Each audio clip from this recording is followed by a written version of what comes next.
الرحمن بار الرحیم ساتھ میں چلے جائیں، بولی مسعود کے ساتھ میں چلے جائیں. قاری انصار کہاں ہیں؟ نحمدہ ونصلی علی رسولہ الکریم اما بعد اعوذ باللہ من الشیطان الرجیم بسم اللہ عبار کو الرحمن لے الرحیم عبار یا ایہا الذین آمنوا اتقوا اللہ حق تقاتہ ولا تموتن الا وانتم مسلمون صدق اللہ العظیم. محترم علماء کرام اور عزیز سامعین، وقت اس بات کی اجازت نہیں دیتا اور جس تاریخ کا معاہدہ تھا وہ بھی اجازت نہیں دیتی. اس تاریخ میں مشکل سے 5-7 منٹ باقی ہیں، اس کا بھی وہ بھی اجازت نہیں دیتی. لیکن بات جب دعا کی ہے، لمبی تقریر نہ کہہ کے دعا سے متعلق ایک بات واقعے کے ضمن میں سنا کر دعا کرتے ہیں. اصل یہ ہے کہ سننے کی طاقت، سمجھنے کی طاقت اتنی زیادہ تقریروں کے بعد رہ بھی نہیں پاتی.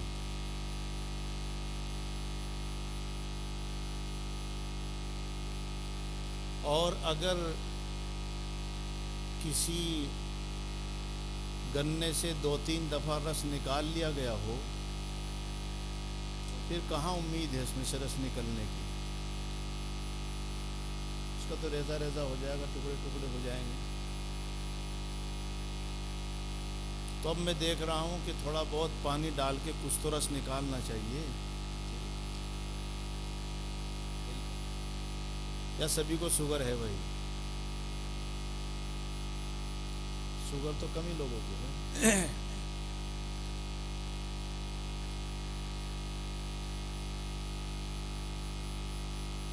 ہارون رشید علیہ الرحمہ کے زمانے میں قحط پڑ گیا.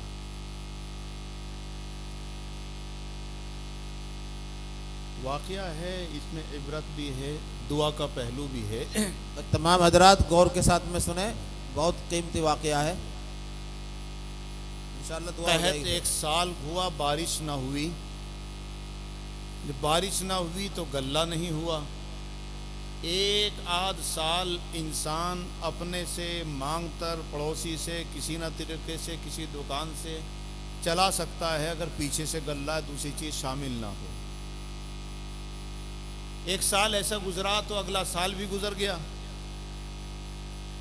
اگلے سال بھی بارش نہ ہوئی تو بادشاہ وقت نے، حکومت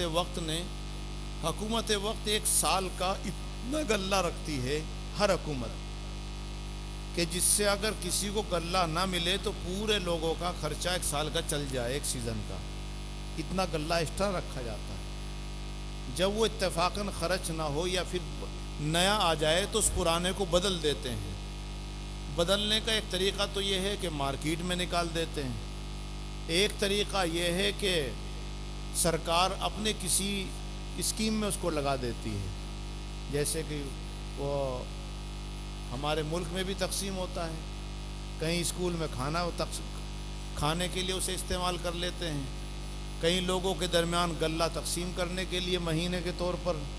تو وہ اس پرانے کو کر دیتے ہیں، نیا اس میں اسٹاک کر لیتے ہیں. تو اس وقت کی حکومت، ہارون رشید علیہ الرحمہ کی حکومت نے بھی غلہ روکا تھا. اب اگلے سال انہوں نے اعلان کر دیا کہ ہر ایک آدمی کو اتنا اتنا غلہ ملے گا. تو لوگوں غلہ نہیں تھا تو لائن لگا کے لیتے تھے. وہ سال گزر گیا. دوسرا سال آیا، برسات کا موسم آیا، آدھا گزر گیا، برسات نہیں. اب فکر لاحق ہوگی بادشاہ کو. ایک دن سوچنے لگا کہ اگر اس سال بھی بارش نہ ہوئی تو عالم کیا ہو. رعایا کی عادت یہ ہے، کسی کی بھی جب بھوکا ہو جاتا ہے تب پھر اپنے آقاؤں پر حملہ کر دیتے ہیں. یہ رعایا بادشاہوں پر، حکومتوں پر پھر حملہ کر دیتی ہے کچھ نہیں ملتا تو. حکومت کیا کرے گی رہ کر کے؟ اس کے پاس بھی غلہ ہوگا تو جمع کرے گی نا. تو یہ سوچا اگر اس سال کسی نہ کسی طرح چلا بھی لیا، اگلے سال کے لیے غلہ کا انتظام ہوگا نہیں. یہ سوچ کر رات بھر نیند نہیں آئی. دوسری رات بھی گزر گئی، تیسری رات بھی گزری، بے چینی کا عالم ہے. اسی رات میں اپنے ایک وزیر جو ان کا استاد بھی تھا ان کو بلایا.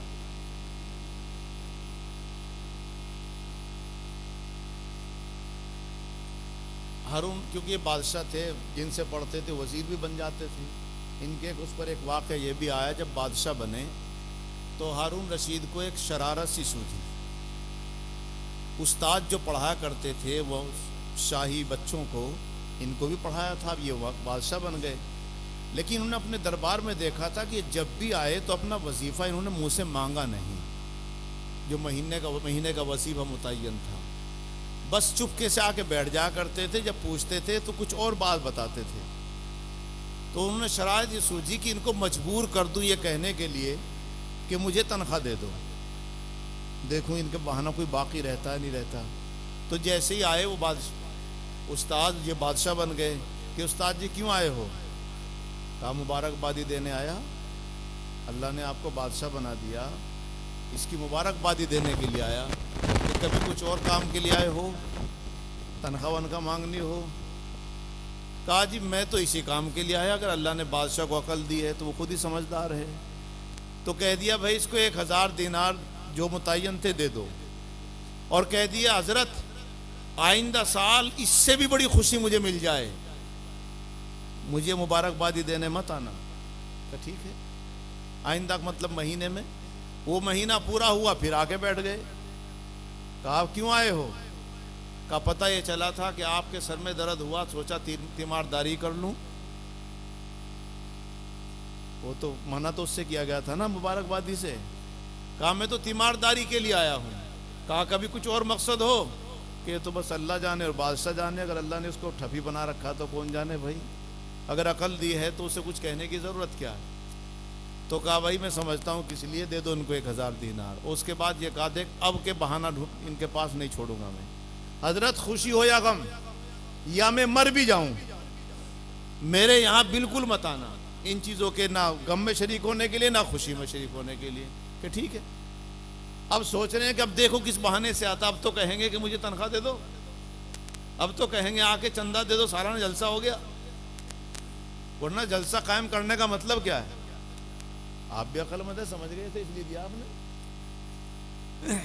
لیکن کچھ کم سمجھے تھے اس لیے چلا کے لینا پڑا مولانا کو، زبردستی سمجھا کر کے. تو آئے بیٹھ گئے. پھر کہنے لگے اب کیوں آئے؟ کہ نہ کسی خوشی میں شریک ہونے کے لیے آیا، نہ کسی غم کی وجہ سے آیا. کہ پھر کیوں آئے؟ کہ میرے یاد آ گیا کہ تم یہ کہا کرتے تھے کہ مجھے ایک دعا ایسی آتی ہے کہ جب بھی میں اسے پڑھ کر کے دعا مانگتا ہوں میرا سارا کام بس تک بنتا آیا ہے. میں نے سوچا زندگی موت لگی ہوئی ہے، یہ دعا آپ سے سیکھ ہی لوں. چھوٹے بڑے سبھی ہوتے ہیں، کسی کے تو آپ پر پہنچے ہوئے ہوں. تو بادشاہ نے کہا حضرت وہ دعا قبول ہونی بند ہو گئی. ایسا کیا بات ہوئی؟ کہ میں نے وہ پڑھ کر کے دعا کی تھی کہ میرا استاد کو کوئی بہانہ نہ ملے آنے کا. آپ پھر بیٹھ گئے. اگر قبول ہوتی تو آپ کہاں تھے؟ یہاں بس آپ آ جایا کرو. پھر سمجھایا کہ حضرت مسئلہ وہ نہیں تھا، میں تو اپنے ساتھیوں کو سمجھانا چاہتا تھا کہ کوئی نہ کوئی بہانہ ڈھونڈ ہی لیں گے. تو یہ ہارون رشید ہیں، خدا ترس بادشاہ بھی تھے. جتنے عباسی بادشاہ ہوئے ہیں ان میں تقریباً ان کے زمانے میں سب سے زیادہ علم پھیلا. جب سیدنا امام محمد رحمت اللہ علیہ اپنی کتاب لکھنے کے بعد ان کے دربار پہ آئے تھے، سیر کبیر لکھ کر جو تقریباً 60 جلدوں میں تھی، اور بڑی بڑی کتابیں ان کے سامنے لے کر آئے صرف دکھانے کے لیے خوشی کے طور پر. تو اسے دیکھنے کے بعد ہارون رشید علیہ الرحمہ نے یہ کہا تھا اے میرے پاک پروردگار، اگر کل قیامت میں آپ نے مجھ سے پوچھ لیا کہ کیا لے کر آئے ہو تو میں محمد کو پیش کر دوں گا کہ میں اس وقت کا بادشاہ ہوں جس وقت محمد میری رعایا میں تھا. تو میری بخشش کے لیے امام محمد ہی کافی. تو ہارون رشید رحمت اللہ علیہ نے استاذ کو بلایا اور بلا کے کہا حضرت کوئی قصہ کوئی کہانی سنا دیجئے، اب تو ہم تقریر سنتے سنتے تھک گئے. کس سے کہانی تو سمجھ میں آ سکتی ہے. ایسا سنا دیجئے کہ بس اب جا کے سو ہی جائیں, نیند آ جائے. کہا جی ایسا سنا دیجیے تاکہ یہ غم بھول جاؤں, جو گلے کا غم مجھے لگ رہا ہے قحط سالی کا, اور مجھے نیند آ جائے. 3-4 دن سے نیند نہیں آتی. تو کہنے لگے وہ خالد جو ان کے استاد تھے کہ حضرت کسی نبی کے زمانے کا واقعہ ہے کہ ایک جنگل میں ایک بندریا رہا کرتی تھی. بندریا تو اور بھی ہوں گی, جس کا قصہ سنا رہے اس کی بات کریں. کبھی سوچے جنگل میں ایک ہی بندریا ہوگی, پتہ نہیں کتنی بندریا رہتی ہے. اس کا شوہر نہیں تھا, بندر نہیں تھا, وہ بھی دنیا سے جا چکا ہوگا. ایک بچہ تھا اس کے پاس. کہیں سفر میں جانے کا اس کا ارادہ ہوا تو سوچا بچے کو ساتھ لے کے جاؤں گی تو اس کی اور اپنی حفاظت مشکل ہو جائے گی. سفر آدمی ہلکے پھلکے سامان کے ساتھ کرے تو آسان رہتا ہے, اور بچے ساتھ میں ہو تو بہت مشکل ہوتا ہے. کاش کوئی ایسا ہوتا جو میرے بچے کی 3-4 دن تک رکھوالی کی ضمانت لے لیتا اور میں اس کے پاس چھوڑ کے بچہ چلے جاتی. پھر دل میں خیال آیا کہ شیر جنگل کا راجا ہے, نہ اس سے بچ سکتے ہیں نہ ہم بچ سکتے ہیں, جنگل میں اس کی حکومت ہے. اسی سے بات کر لوں اگر یہ تیار ہو جائے. تو بچے کو لے کر شیر کے پاس پہنچ گئی اور جا کے کہا آپ تو اس جنگل کے سردار ہیں. کہ ہاں ہوں, اور آپ کو کوئی شکار کرنے سے روک بھی نہیں سکتا, چاہے میرا ہی شکار کریں آپ. جہاں تک بھاگا جاتا بھاگے جا کے بلا کے پکڑے جاتے ہیں. لیکن میں یہ چاہتی ہوں کہ میرے اس بچے کی 3-4 دن آپ حفاظت کر لیں, اور میں کہیں سفر میں جا رہی ہوں, اگر وعدہ کرتے ہو تو چھوڑوں. اس نے کہہ دیا کہ چھوڑ دو, کوئی بات نہیں, وعدہ ہے, اور تیرے بچے کی حفاظت کروں گا. تو وہ تو چھوڑ کے چلی گئی. اب یہ شیر اس کے بچہ اس کا بندریا کا شیر کے قریب پیچھے پیچھے گھومنے لگا. شیر کا پورا ریوڑ رہتا ہے, تو وہ کبھی کبھی اس کی طرف گھورے بچے سے, شیر کے ناشتہ سمجھ کے, جب 1 منٹ میں چھٹ کر جائیں گے. وہ انہیں ناشتہ سا دکھ رہا, وہ شیر گھورے, اسے مت چھیڑنا. شیر نے سوچا اگر غفلت میں کوئی سے نے پنجہ لگا دیا تو وعدہ خلافی ہو جائے گی, یہ جائے گا مر. تو بندریا کے بچے سے کہا ایسا کر تو میرے پیٹھ پہ بیٹھ جا, اور جب تجھے کھانے پینے کی ضرورت ہوگی تو مجھے بتا دینا, میں تیری حفاظت کروں گا, کوئی اچھی اور کام میں نہیں لگوں گا, تو اپنا پیٹ بھرنا. اب وہ بندر کا بچہ تھا, شیر کی پیٹھ پہ بیٹھ گیا. اب کس کو ہمت تھی چھیڑنے کی؟ اب تو ہمت کسی کو نہیں تھی, لیکن مصیبت تو کہیں سے بھی آ جاتی بھائی. باز نے جانچ لیا کہ شکار ہے شیر کی پیٹھ پہ. موقع سے لگا کر باز نے اس بچے کو اٹھا لیا. شیر بھاگا دوڑا, اڑ تو نہیں سکتا تھا. اس درخت پہ چڑھ بھی جاتا ہے, درخت پہ تھوڑا بہت اونچے اوپر نہیں چڑھتا, موٹی ڈال تک چڑھ جاتا ہے, لیکن وہ اڑ کے دوسرے پہ چلا جائے لے کر اس کے. بالآخر یہ ہے کہ اسے بچا نہ سکا, اس نے سارا بچہ کھا لیا.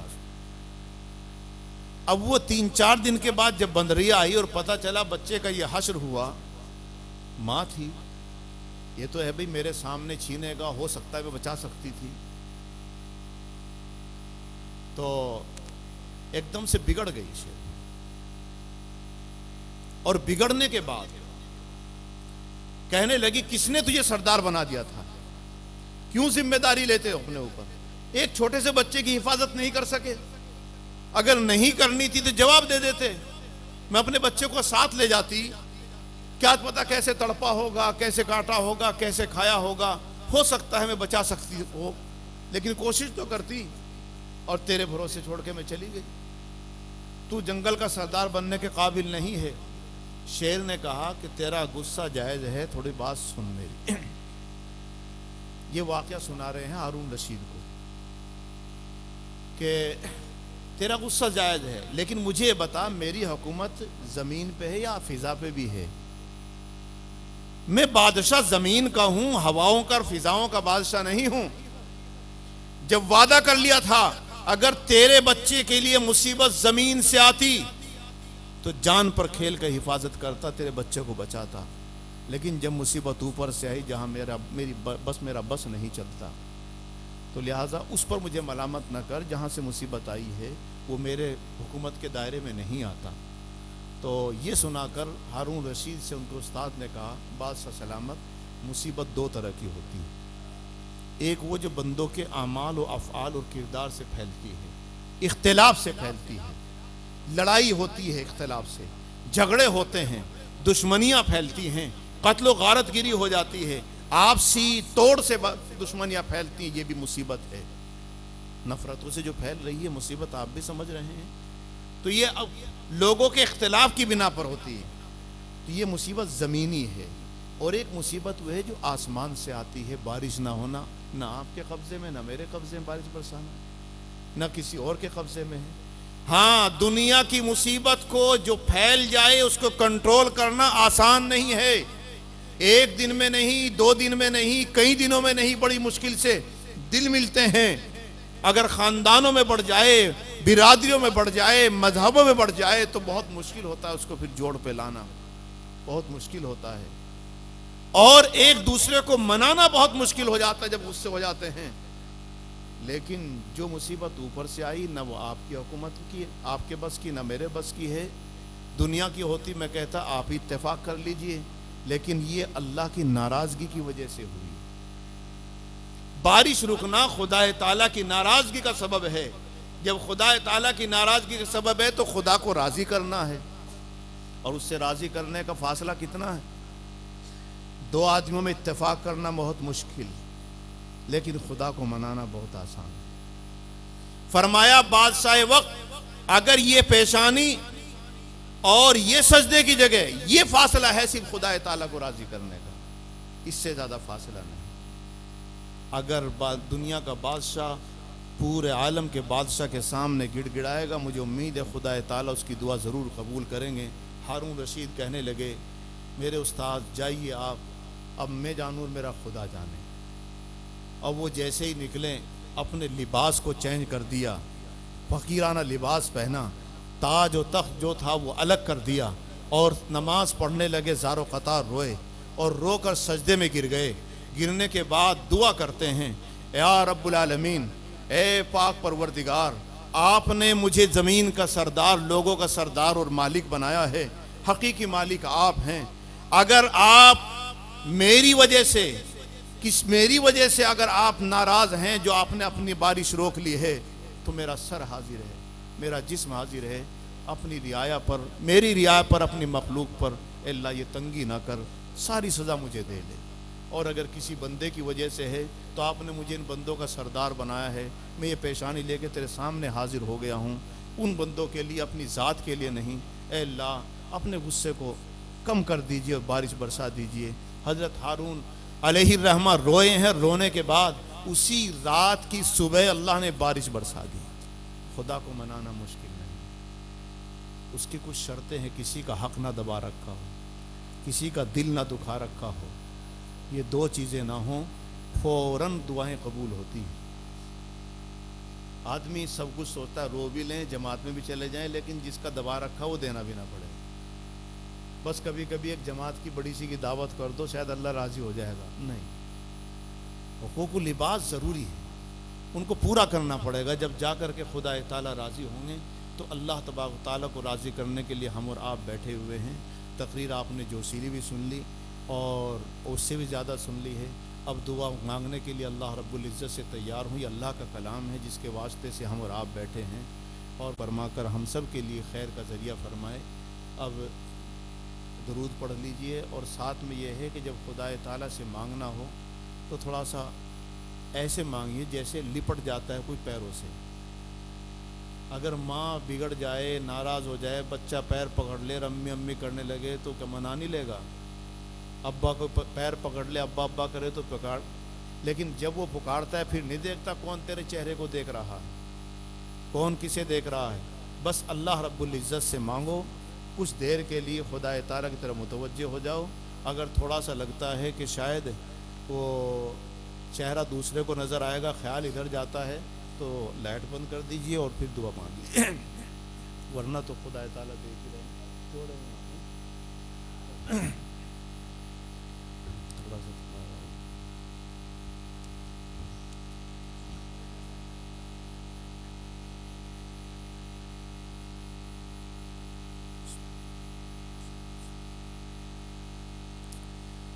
الحمدللہ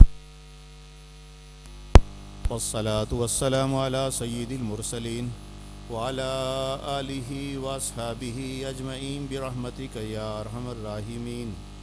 ربنا آتنا في الدنيا حسنة وفي الآخرة حسنة وقنا عذاب النار.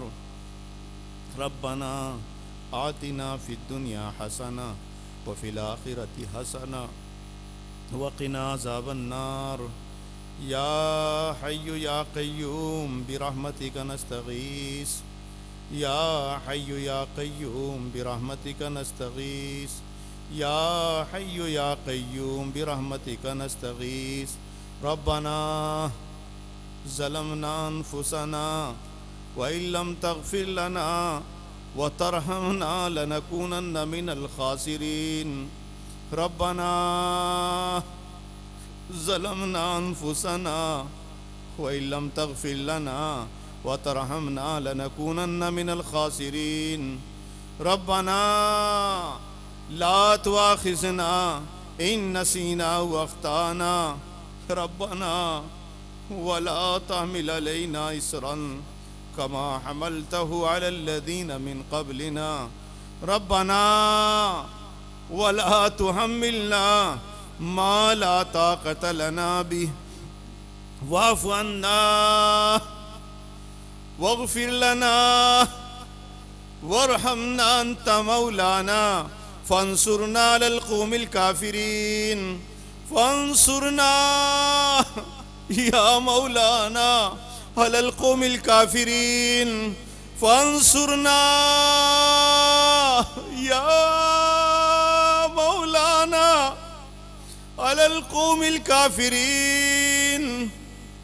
يا الله يا الله يا رحمن يا رحيم يا کریم الرحمن یا اللہ. آپ بھی یا اللہ کہیے. الرحیم یا اللہ الکریم یا اللہ الحکیم یا اللہ العلیم یا اللہ الحلیم یا اللہ المؤمن یا اللہ المہیمن یا اللہ القادر یا اللہ المقتدر یا اللہ الغافر یا اللہ الغفار یا اللہ الغفور یا اللہ الشکور یا اللہ الاول یا اللہ الاول یا اللہ الاخر یا اللہ الظاہر یا اللہ الباطن یا اللہ المقتدر یا اللہ الجابر یا اللہ لا الہ الا انت لا الہ الا انت سبحانک انا کنا من الظالمین. لا الہ الا انت سبحانک انا کنا من الظالمین. لا الہ الا انت سبحانک انا کنا من الظالمین. یا ذا الجلال والاکرام یا فعال لما یرید. او خالق او مالک او رب ذوالجلال او زمین والے او آسمان والے او فضاؤں ہواؤں والے او خالق قادر مطلق اے رب دو جہاں. اس رات کے اندھیرے میں تیرے کلام کی تقریب سجا کر اللہ علماء کو بلا کر او اللہ تیرے قرآن کو پڑھا کر ان طلبہ کو اللہ بٹھا کر لوگوں کو اللہ بلا کر اے پاک پروردگار ہم سب اس وقت اپنے گناہوں کی معافی چاہتے ہیں. اے مولا معاف فرما، او مالک معاف فرما، او خالق معاف فرما، او قادر معاف فرما، او حلیم و غفار معاف فرما. اے مولا معاف کر دیجئے نا. اے مالک و مولا ہم تیرے بندے ہیں، گنہگار، سیاہکار، بدکار، مجرم. اللہ مجرم ہے، تیری آواز پر لبیک نہ کہہ سکے. روز بلایا آپ نے حی علی الصلاح، حی علی الفلاح، آ جاؤ میرے بندے آ جاؤ، لیکن ہم نے فجر کی نماز نہ پڑھی. آپ نے ظہر میں بلایا پھر بھی نہ میں آیا، آپ نے عصر میں پکارا پھر بھی میں نے آپ کی بات نہ سنی. او اللہ آپ نے مغرب میں بھی آواز لگوائی، او بندے اب تو آ جا، مجھے اپنا رب مان لے، میرے سامنے سر جھکا لے. مولا میں نے جب بھی سنا کر دیا. اے اللہ آپ نے مؤذن کو پھر مکلف کر دیا، توحید کا اقرار کر کے نبی کی شہادت دے کر میرے بندوں کو بلا لیجئے. اس نے پھر بلایا، او اللہ تیری آواز کو اس کے ذریعے سے ہم تک پہنچی. کہ اللہ تو کہہ رہا ہوگا او بندے اب تو آخری وقت ہے، اب تو تیرا کام ختم ہو گیا ہوگا، اب تو سونے سے پہلے مجھے خدا مان کے سو جا. میں تو عشاء میں بھی نہ آئے، مدتیں گزار دی، تیری آواز آتی رہی، میں نے سنا کیا.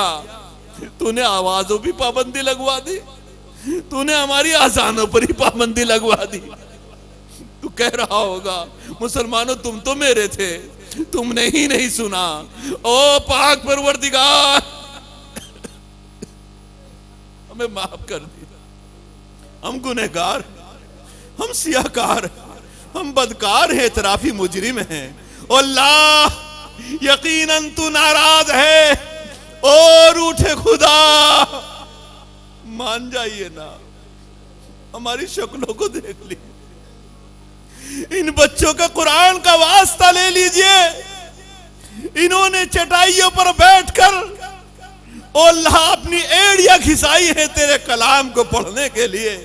ان کے اساتذہ نے فجر سے پہلے اٹھایا. اللہ ان معصوموں نے تجھے رحمان کہا، رحیم کہا، ان کے گناہ بھی نہ لکھے آپ نے، لیکن اللہ جنہوں نے تعاون کیا، جنہوں نے پڑھایا، جنہوں نے سہولتیں دی، اللہ اس رحمان کہنے کے واسطے سے سب کے لیے خیر کے فیصلے فرما دیجئے، سب کے گناہ کو معاف کر دیجئے. اللہ سب کے گناہ کو معاف کر دیجئے. اے مہا پاک کرنے والے تجھے معافی بے انتہا پسند ہے. بیماروں کو شفا دے، بے روزگاروں کو روزگار عطا فرما. اللہ بے اولادوں کو اولاد عطا فرما، بے سہاروں کو سہارا عطا فرما.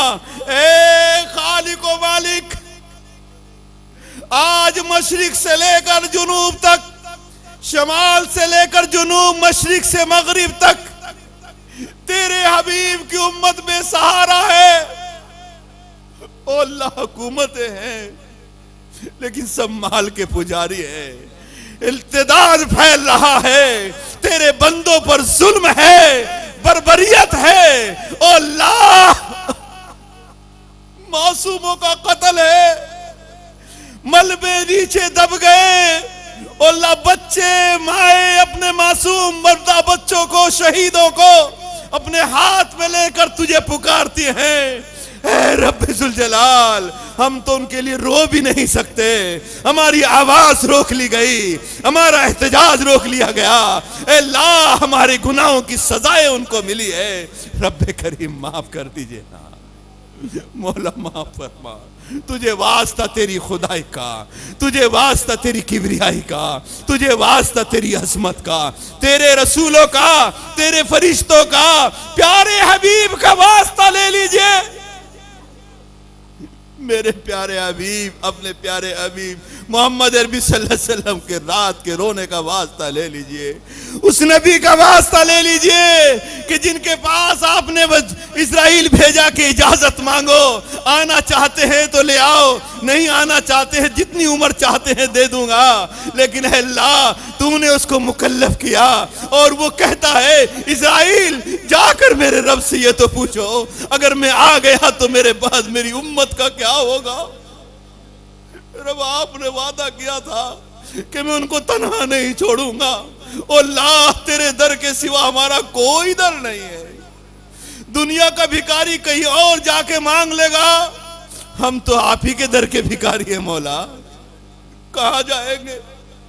آپ نے بھی منہ موڑ لیا، ہمارے گناہوں کی سزا نہ دیجئے مولا، معاف کر دیجئے اللہ، معاف کر دیجئے مولا، اللہ عصر کے رونے سے بچا لیجئے، دنیا کا یہ مصنوعی رونا قبول کر لیجئے، ہمارے قہقہوں پہ مت جاؤ مولا، اس قرآن کے لفظ کا واسطہ ہے، اس سیاکار کو بھی معاف کر دیجئے اللہ، یہ دو الفاظ آپ نے سکھا دیے، لوگ دعاؤں کے لیے کہہ دیتے، مولا اگر تو یہ نہ دیتا، تو نے منگوانے کی بار بار توفیق دی، تیرا کرم ہے، دنیا میں اپنا کہلوا کر مولا ذلیل نہ کرنا، اللہ ذلیل نہ کرنا، اے پاک پروردگار، پھر بھی یہ دنیا تو مشکل غیر مشکل میں بالآخر گزر ہی جائے گی، لیکن تیری پکڑ بہت سخت ہے، عذاب قبر بہت سخت ہے، دنیا کی گرمی برداشت نہیں ہوتی،